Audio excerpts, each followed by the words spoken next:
आप 400 पार की बात कर रहे हैं, प्रधानमंत्री 400 पार की बात कर रहे हैं, लेकिन राहुल गांधी कह रहे हैं कि 150 पर ही जो है बीजेपी सिमट जाएगी। अब देखिए, राहुल गांधी जी की बातों पर आप हम सबको ज़्यादा ध्यान देना नहीं चाहिए। वे मनोरंजन के साधन, उन्हें मनोरंजन होने दीजिए। और न नीति है न नीतिकार है, परिवारवाद है। एक तो भाई और एक बहन और मतलब एक जीजी एक जीजा जी, भाई भाई बहन और जीजी जिया जी और मम्मी, ये सब घर में निपट गया है सारा मामला साहब। और अब तो उनके कैंडिडेट की हालत है, सुबह टिकट मिलता है, शाम को वापस कराते हैं। और अब सहारा लेने लगे हैं देवी देवताओं का, और देवी देवताओं का अपमान करने लगे। आज तक कभी ऐसा हुआ है कि किसी पार्टी के सिंबल पे भगवान का चित्र लगा के इस प्रकार से करा जाए, यानी भगवान के फोटो छपा के भगवान का भी अपमान किया जाए? कोई पाँव में तख्ती को गिरा रहा है, कोई गाड़ी में गिरा रहा है, इस प्रकार से चुनाव लड़ा जाता है। अगर आपको चुनाव नहीं लड़ना था तो आप पार्टी को टिकट वापस जैसे वोट दिया थे, लेकिन ये कोई तरीका नहीं है कि भगवान का इस प्रकार से अपमान किया जाए। हम राम भक्त हैं, हम श्याम भक्त हैं, और हम जो भक्त हैं हमें बताने की आवश्यकता नहीं।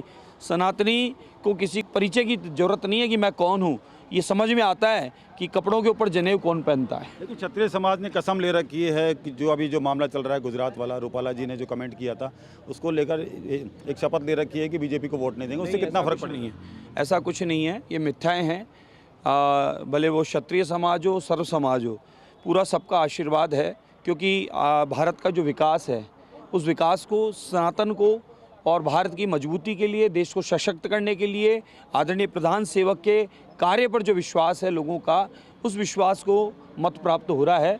इसमें कोई जातिगत नहीं है। आप तो आश्चर्य करेंगे, इस बार तो जहाँ कहीं असंभव सा होता है वहाँ भी इस बार संभव होगा, और मतदान इतना 100% पूर्णता भारतीय जनता पार्टी के पक्ष में आदरणीय प्रधान सेवक जी को प्राप्त होगा। लेकिन सचिन पायलट कहते हैं कि 400 पार का जो नारा दिया जा रहा है ये संविधान को ख़त्म करने की साजिश है।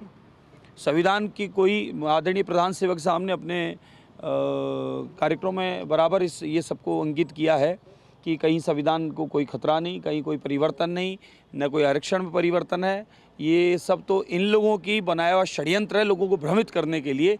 बाकी आप मानिए, बाबा साहब अम्बेडकर साहब के लिए अनगिनत उनके नाम से योजनाएं हो, पंचतीर्थ हो, या उनका जो सम्मान बढ़ाने का काम हो, आज पहले किसी ने किया हो तो बता दो। इन्होंने तो अपने स्वयं के नरसिम्हा राव जैसे व्यक्तित्व को तक का सम्मान नहीं दे पाई है। ये तो खाली अपने आप को सम्मानित करते रहे और देश को लूटते रहे, घोटाले करते रहे। यहाँ साहब अब्दुल कलाम साहब को भी राष्ट्रपति बनाने की कार्य किया गया है, और यहाँ नरसिम्हा राव साहब को भी मान सम्मान दिया गया है। ये लोग क्या समझें देश हित में, ये सिर्फ परिवार हित, और इनका जो स्वभाव रहा वो लूटने का रहा। और ये तो वो लोग हैं जो राम सेतु के खिलाफ थे, राम मंदिर के निमंत्रण को ठुकराए, राम मंदिर के खिलाफ थे। ये वही लोग हैं जिन्होंने आतंकवादियों को छुड़वाने के लिए अपने वकील खड़े किए थे और आतंकवाद इस देश में रहे उसके लिए प्रयास किए थे। तो इन पर लोगों का विश्वास नहीं है।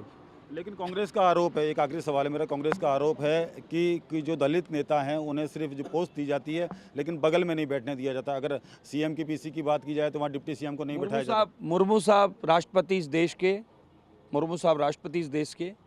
हमारे उप मुख्यमंत्री महोदय भैरवा साहब जो प्रधानमंत्री के आसपास भी होते हैं तो मुख्यमंत्री के साथ कंधे से कंधा मिलाकर काम करते हैं। पीसी में दिखाई नहीं इस प्रकार कहीं नहीं, ऐसा कहीं नहीं है। ये मिथ्या फैलाई जा रही है।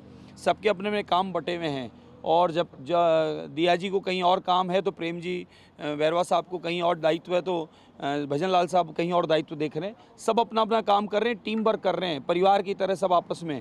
और जो बाबा साहेब के लिए जो मान सम्मान आदरणीय प्रधान सेवक ने बनाया है वो आज पहले किसी और ने किया हो तो बता दें आप। इसलिए भ्रमित होने की कहीं आवश्यकता नहीं है।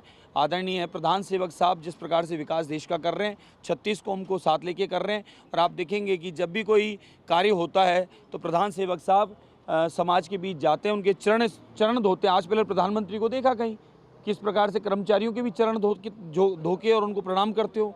आप माने वे एक राष्ट्र धर्म निभा रहे हैं प्रधान सेवक साहब, और अपने आप को एक प्रधान सेवक के रूप में मानकर काम कर रहे हैं। इसलिए इनकी मिथ्याएं जो है वो सब फैल हो जाएगी। जो जाल इन्होंने फैलाया वो सब खत्म हो जाएगा, और राम और श्याम दोनों की कृपा आदरणीय प्रधान सेवक साहब पे होगी, बाबा साहेब की भी कृपा होगी, सबकी कृपा के साथ 400 पार मोदी सरकार।